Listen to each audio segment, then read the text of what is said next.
लेकिन आपके अंदर ऐसी कौन सी ताकत है जो आप चुनाव हारने के बाद भी ये जनसंपर्क लगातार कर रहे हैं? मेरे पर तो क्या है कि विशेष वीर तेजाजी महाराज की कृपा है। सुनते हैं, पहले राजा रानियों के पैसे होते थे और अब इस प्रजातंत्र में और राजा हम बनाते हैं और 33 करोड़ देवी देवताओं की कृपा है। तो इसीलिए मैं इतनी उम्र होने के बाद में मेरे को ताकत ऐसी दे रखी है भगवान ने कि मैं थकता नहीं हूँ और मैं गरीबी देखी है, इसलिए मैं 36 कौम के साथ रहना चाहता हूँ। अब जैसे सुजानगढ़ है, सुजानगढ़ के अंदर पहले आरक्षण में कोई नाम निशान नहीं था। जब ये उपचुनाव हुआ उसके बाद में सुजानगढ़ में आरक्षण धीरे धीरे मजबूत हो गई, लेकिन अभी के वक्त के अंदर आरक्षण के अंदर मेरे को ऐसा लग रहा है कि 2-3 टुकड़े हो रहे हैं। आपको क्या लग रहा है कि आरक्षण सुजानगढ़ की एक है या अलग अलग? मैंने बिल्कुल एक है क्या है कि पिछले दिनों में गत दिनों में आरएलपी में जो ये वोट पहले थे नहीं, वोट दिखाई देने लग गए और जनता ने दिखाया है, इसलिए सब ये इच्छुक। सीताराम जी, आप जो चुनाव लड़े थे उसमें कई नेता ऐसे होते हैं जो चुनाव लड़ने के बाद के अंदर जहाँ घूमना है फिरना वो अपने घर के अंदर बैठ जाते हैं, लेकिन आपके अंदर ऐसी कौन सी ताकत है जो आप चुनाव हारने के बाद भी ये जनसंपर्क लगातार कर रहे हैं?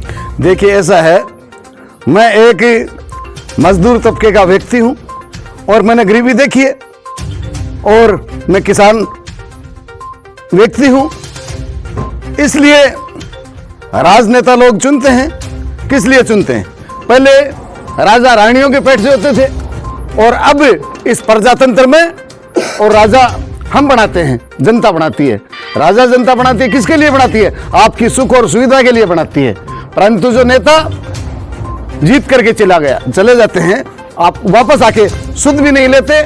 जैसा हमारी शेखावाटी का दुर्भाग्य रहा है कि शेखावाटी में, जैसे शेखावाटी अंचल में हमारे बड़े बड़े नेता हुए हैं और यहाँ से और राष्ट्रपति पद तक भी पहुंचे हैं, परंतु और मुख्यमंत्री भी रहे हैं, जैसे भैरू सिंह जी शेखावत, शिखर चूरू झुरनू, ये शेखावाटी अंचल में आते हैं। अब क्या है कि वो नेता ध्यान नहीं देते और मेरे पर तो क्या है कि विशेष वीर तेजाजी महाराज की कृपा है और 33 करोड़ देवी देवताओं की कृपा है।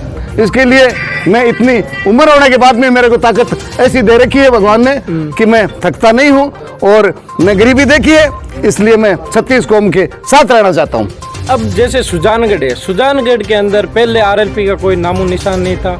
जब ये उपचुनाव हुआ उसके बाद में सुजानगढ़ में आरएलपी धीरे धीरे मजबूत हो रही है, लेकिन अभी के वक्त के अंदर आरएलपी के अंदर मेरे को ऐसा लग रहा है कि 2-3 टुकड़े हो रखे। आपको क्या लग रहा है कि आरएलपी सुजानगढ़ की एक है या अलग अलग टुकड़े? मैंने बिल्कुल एक है क्या है कि पिछले दिनों में गत दिनों में आरएलपी में जो ये वोट पहले थे नहीं, वोट दिखाई देने लग गए और जनता ने दिखाया है, इसलिए सब ये इच्छुक होते हैं कि भाई हम भी चुनाव लड़े और आगे आए, क्योंकि वोट दिखने लग गए ना। पहले तो आसान था कि भाई कोई टिकट लेने वाला नहीं था, अब ये वोट दिखने लग गए तो सब प्रत्याशी ऐसा चाहते हैं कि हम भी जो टिकट ले, हम भी टिकट ले। और ये टिकट तो क्या है कि यहाँ से चुनाव जो आम जनता जिसको जो सेवा करेगा और जो हाईकमान का जैसे निर्देश होगा, जनता का निर्देश होगा, वैसे टिकट है जो मिल जाएगी।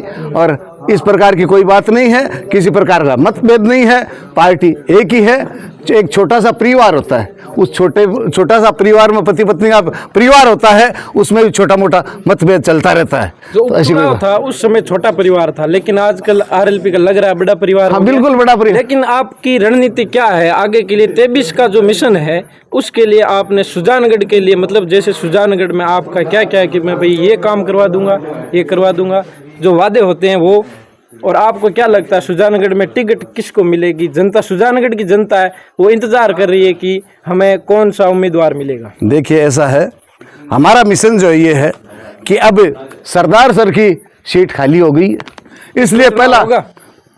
हाँ, आरएलपी लड़ेगी क्या? ऐसा है कि ये जो सरदार सर का जो चुनाव है, इस सरदार सर के चुनाव में, और ये विधि के अनुसार है 6 महीने बाकी रहते हैं तब तक तो चुनाव नहीं होता है, पर 1 साल बाकी रहते हैं तब ये विधान ऐसा है कि चुनाव करवाने ही पड़ते हैं 6 महीने के अंदर। तो अभी तो 13.5 महीने बाकी थे जब वो भंवरलाल जी एक्सपायर्ड हुए थे। तो क्या है कि चुनाव होना तो तय है, परंतु ये है सरकार के हाथ में और चुनाव आरएलपी लड़ेगी और हमारा मुख्य मुद्दा ये रहेगा कि भाई हम वहाँ से वो सीट आरएलपी जीते हैं और हम पूरा प्रयास करेंगे। छत्तीस कौम का हमें साथ रहेगा। सुजानगढ़ के लिए क्या है? सुजानगढ़ के लिए भी ये है कि हाईकमान का जैसा दिशा निर्देश होगा उसके अनुसार हम जो है जनता की सेवा करने के लिए आए हैं।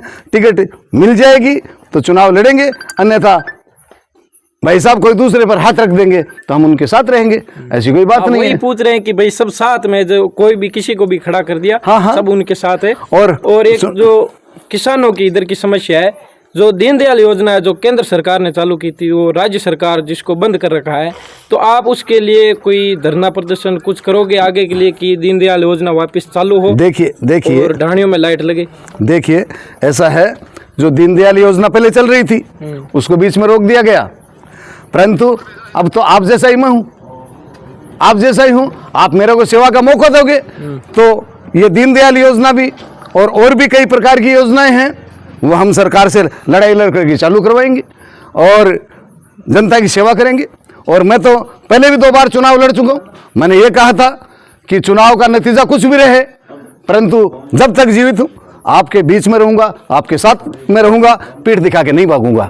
ऐसा मैंने 2013 में भी कहा था और उस मेरी बात पर मैं बिल्कुल बरकरार हूँ और मैं आपके बीच रहता रहूँगा और सेवा देता रहूँगा, है ना। और मैं 36 कौम को स्तोत्र करना चाहता हूँ।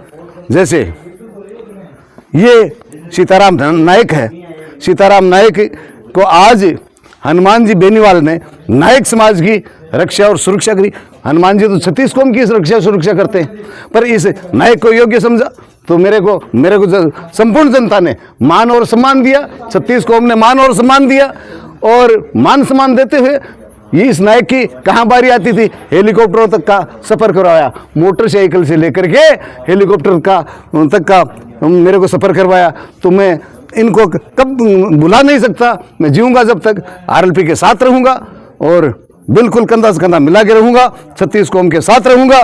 कभी भी सुख और दुख में मेरे को याद करो, आपके बीच में मिलूँगा, आपके साथ में मिलूँगा और कंधा से कंधा मिला करके सेवा करता रहूँगा। और लड़ाई लड़ने में मैं कमज़ोर नहीं हूँ।